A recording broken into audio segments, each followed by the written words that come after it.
ये पयोव्रत क्या है? फाल्गुन श्यामले पक्षे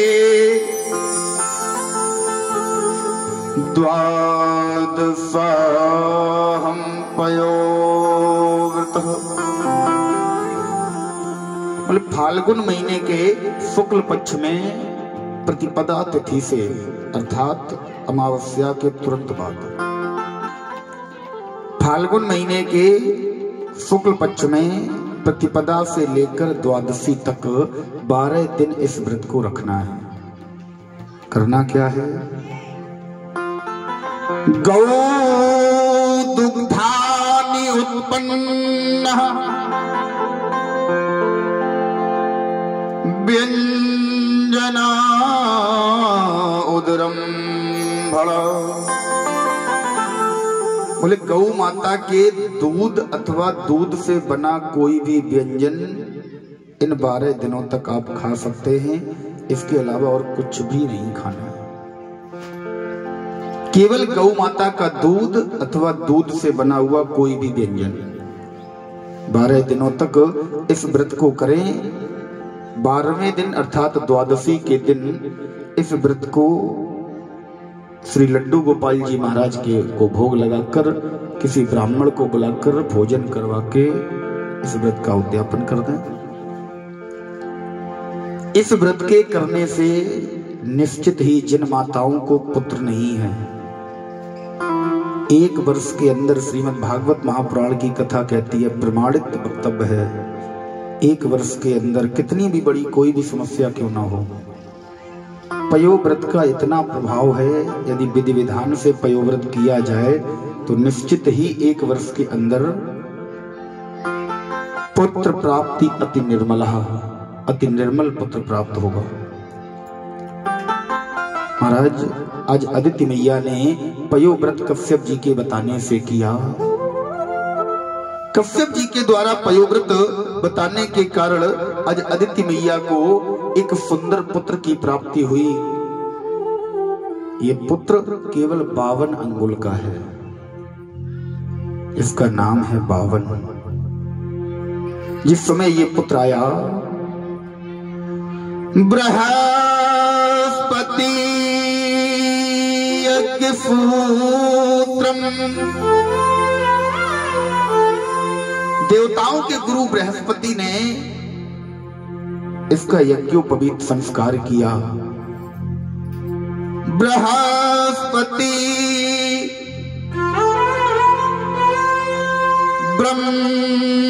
ब्रह्मसूत्रम मेखला कश्यपो ददात। मेखला अर्थात करधनी स्वयं कश्यप महाराज ने इसे प्रदान किया।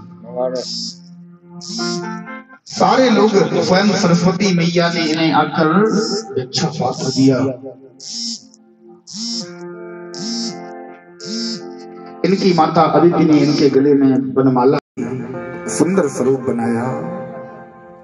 आज भगवान ने वामन के रूप में अवतार लेकर कितना सुंदर स्वरूप बनाया।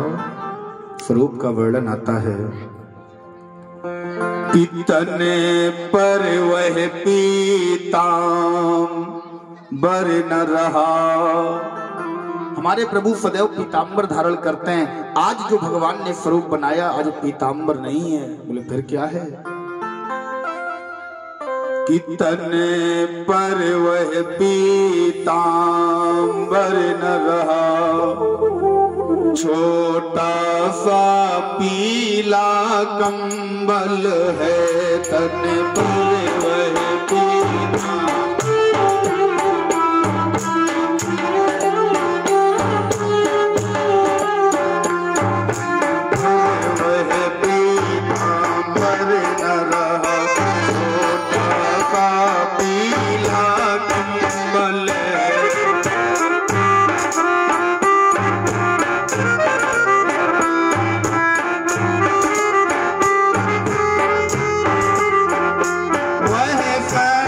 नहीं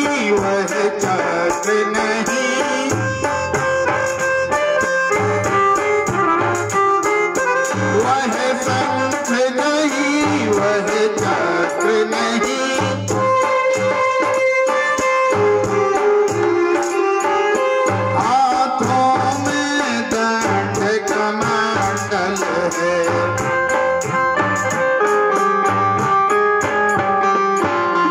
तन पर वह देखा मर न रहा, छोटा सा पीला कंबल है।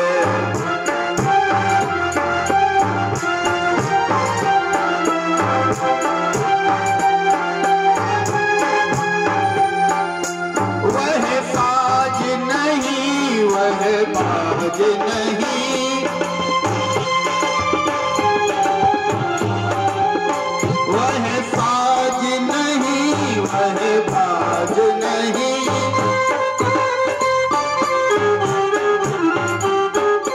असमी के तिलक लगाए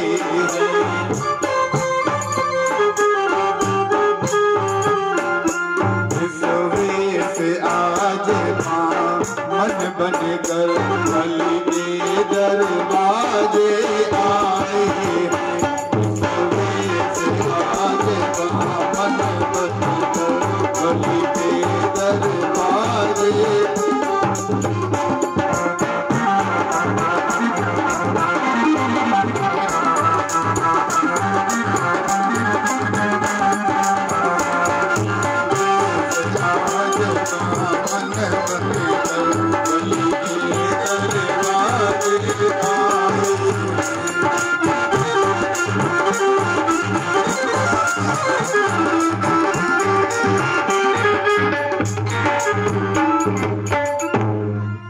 महाराज प्रहलाद जी का पौत्र बैरोचन पुत्र बलि, प्रहलाद जी की कल हम आप कथा सुन रहे थे, इन्हीं का पौत्र है बैरोचन पुत्र बलि। दैत्यों का राजा है, दैत्यों का अधिपति है। ये अपनी यज्ञशाला में बैठकर एक यज्ञ कर रहा है। जिस समय बृहस्पति जी ने वामन भगवान का यज्ञोपवीत संस्कार किया, वामन भगवान ने बृहस्पति जी से पूछा, गुरुदेव माइक दिलवाए माता जी, माइक दिलवाए।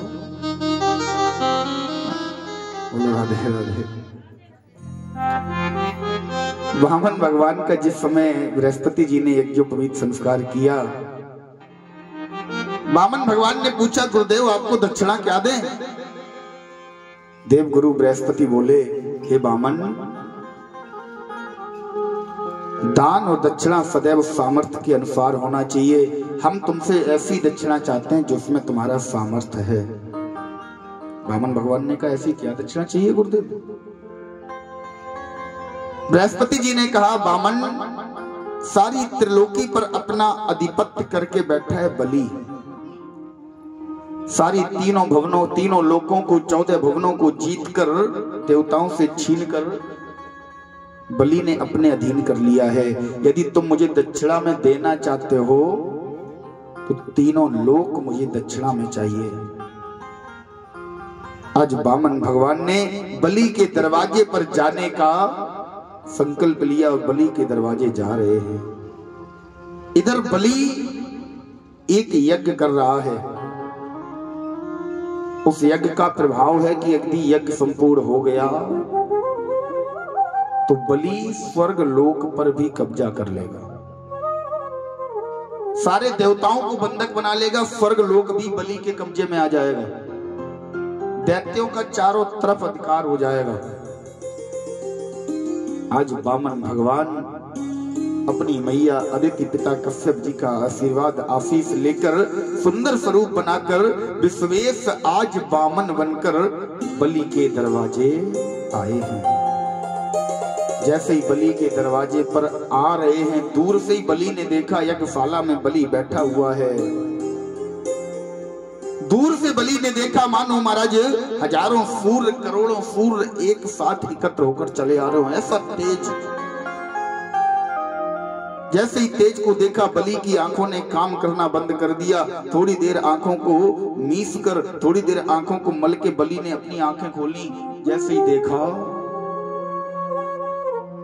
हाँ हाँ, स्वरूप को देखकर वामन भगवान के छोटे से स्वरूप को देखकर बलि मोहित हो गया।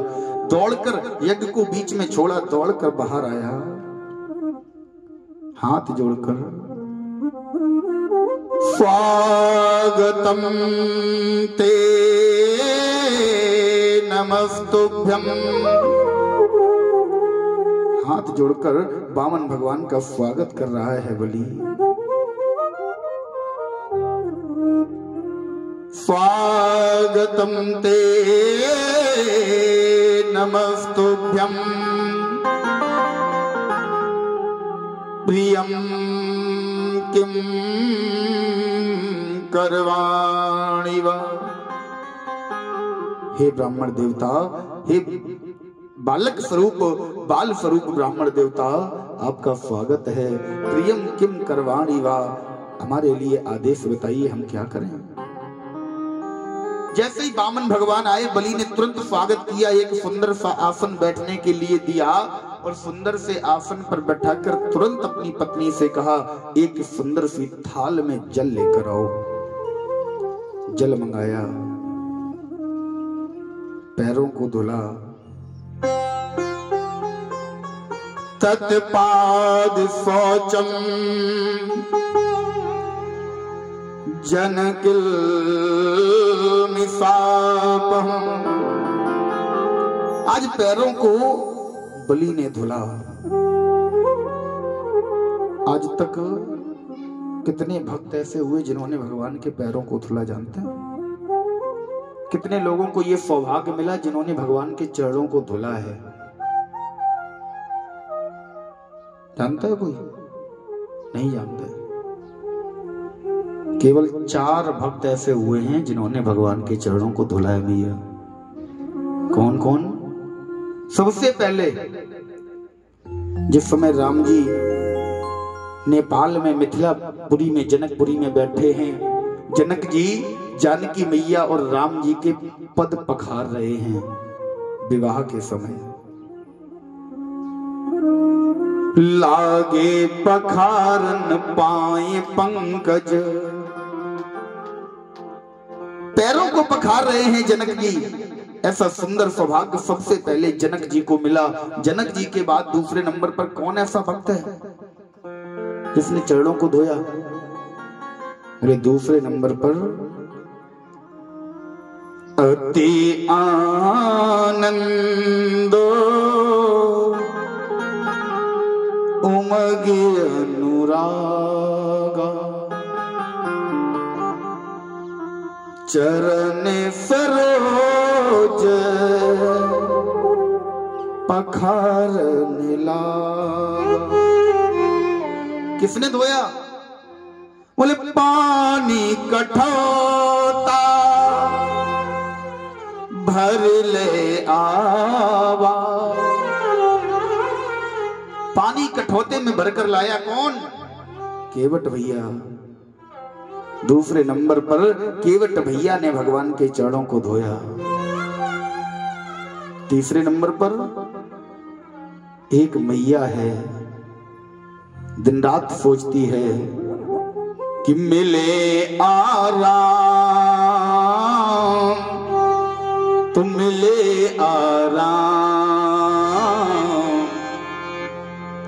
मिले आराम, मिले आराम, मिले आराम, मिले आराम, मिले आराम, मिले आराम।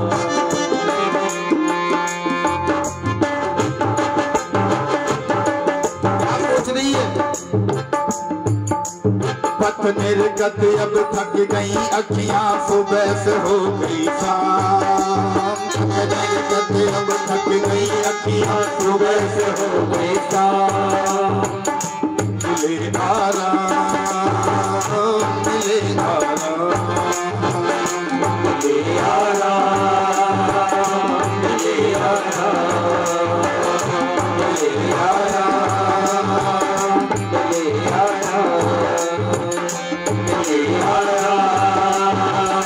मिले आराम।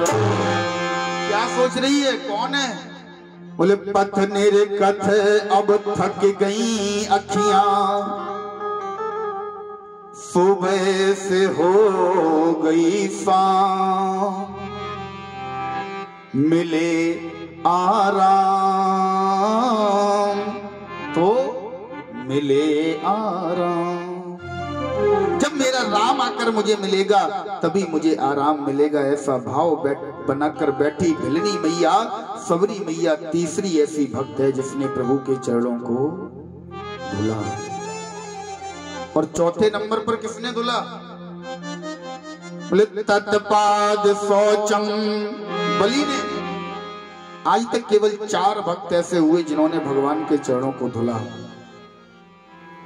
एक बात और बताएं, अच्छा कितने लोग ऐसे हैं सब जिनके घर में ठाकुर जी हैं? आपके घर में हैं? ठाकुर जी को गंगा जल से कौन कौन नहलाता है? आप नहलाती हैं, आप भी नहलाती हैं। पिलाया है कभी ठाकुर जी को गंगा जल? नहीं पिलाया। नहीं पिलाया क्यों नहीं? जब नहला देते हो तो, जब नहला देते हो तो पिलाया क्यों नहीं? आज एक काम करना, शाम को घर पे जाना, अपने पैरों को रगड़ रगड़ के धुलना, ठीक है? और जो जल इकट्ठा हो उसी से सुबह आप नहाना। गंगा जल क्या है जानते हो? क्या है गंगा जल? जिस समय भगवान वामन अपना विशाल स्वरूप बनाकर पृथ्वी को नाप रहे थे, उसी समय वामन भगवान का पैर पहुंचा कहां? स्वर्ग लोक में। ब्रह्मलोक से होते हुए ब्रह्मलोक में बैठे हैं ब्रह्मा जी। ब्रह्मा जी ने तुरंत एक कमंडल में जल लिया और प्रभु के अंगूठे को धुल दिया। अंगूठे को धुला, उसी से गंगा जी निकली। अंगूठे को धुलने से, पैर को धुलने से गंगा जी निकली हैं। भगवान के चरणों की धुलन है गंगा जी, और उसी से आप भगवान को नहला देते हो। क्यों पाप करते हो? आपका तो कुछ भी नहीं है। ऐसे ऐसे लोग हैं, हमने देखा ठाकुर जी को गंगा जल पिला देते हैं। पियो महाराज। भगवान भी सोचते होंगे बारी मैया हमारे पैरों की धुलन हमें तुम पिला रही हो। हा? नहीं पिलाना चाहिए, ये पाप मत करना कभी। ठाकुर जी को गंगा जल कभी भी नहलाना ही नहीं चाहिए, उनके पैरों की धुलन है। अगर घर में गंगा जल ना हो, कम पड़ जाए, गंगा जल की जरूरत हो, तुरंत ठाकुर जी का पैर धुल लो, बन गया गंगा जल। इसलिए निवेदन है आज से ठाकुर जी को गंगा जल से मत नहलाना। उनके पैरों की धुलन है गंगा जल। गंगा जी उनके पैरों से निकली हैं, उनके पैरों को धुलने से प्रकट हुई हैं। महाराज आज बलि ने जैसे ही भगवान के चरणों को धुला, कहने लगा प्रभु हे बामन, हे ब्राह्मण देवता, बोलो बोलो ब्राह्मण कुमार।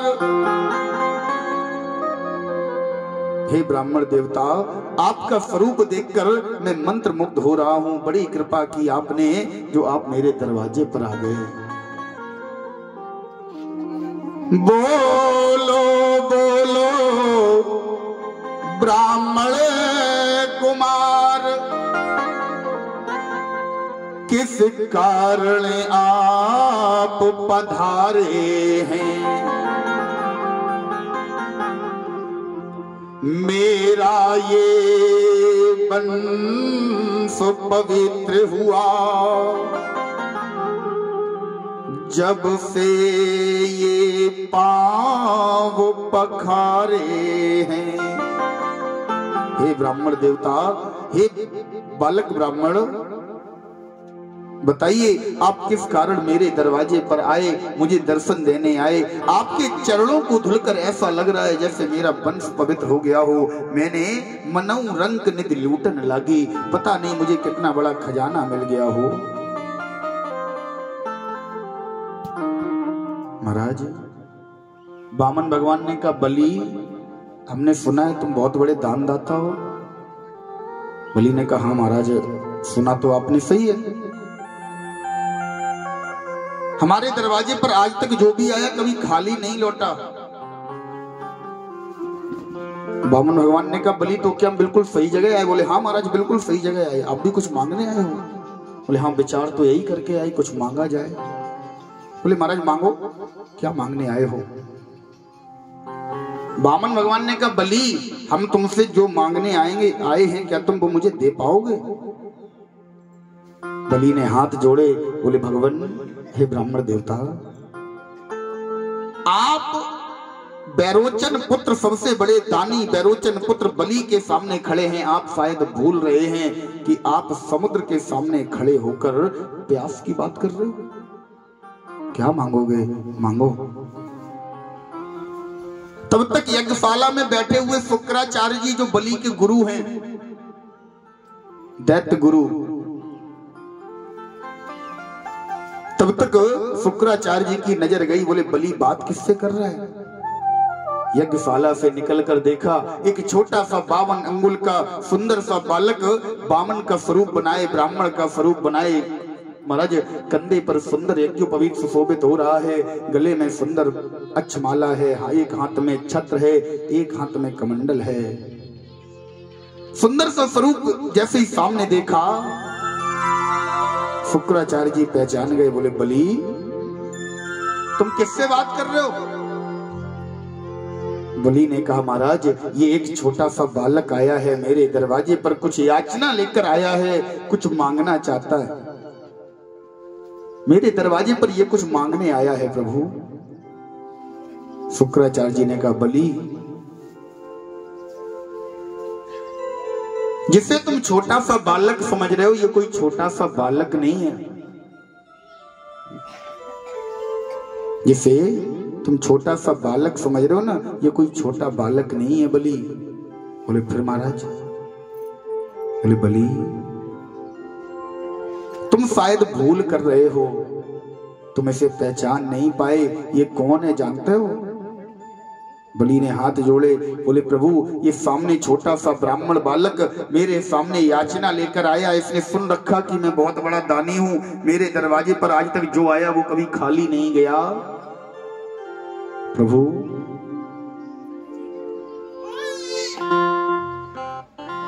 शुक्राचार्य जी ने कहा बलि ये कोई याचक नहीं है, कोई भिक्षु नहीं है, कोई भीख मांगने वाला नहीं है, कोई ब्राह्मण नहीं है। बोले फिर? कि रूप बौना धरे द्वार तेरे खड़े, रूप बौना धरे द्वार तेरे खड़े, भोपाल तूने क्या जाना नहीं, रूप बौना धरे द्वार तेरे,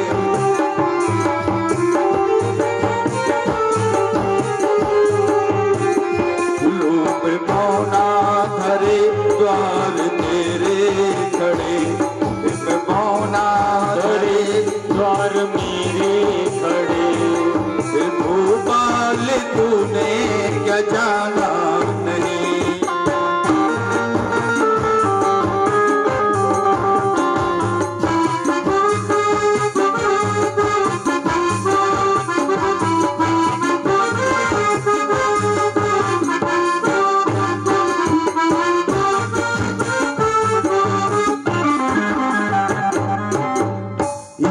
स्वयं बन करके आए विमल, ये स्वयं बन करके आए, ये स्वयं बन करके आए विमल,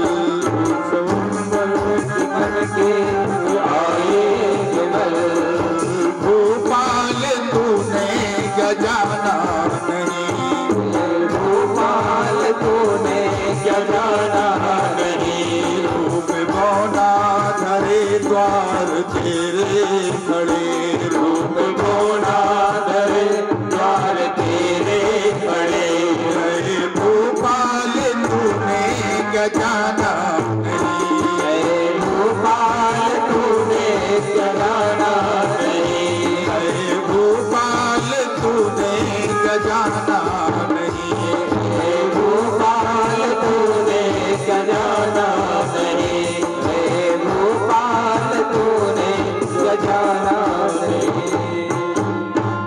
शुक्राचार्य जी ने कहा बलि तुम्हारी आंखें धोखा खा रही हैं, तुम पहचान नहीं पा रहे। जिसे तुम छोटा सा ब्राह्मण बालक समझ रहे हो ना, ये कोई ब्राह्मण बालक नहीं है बलि।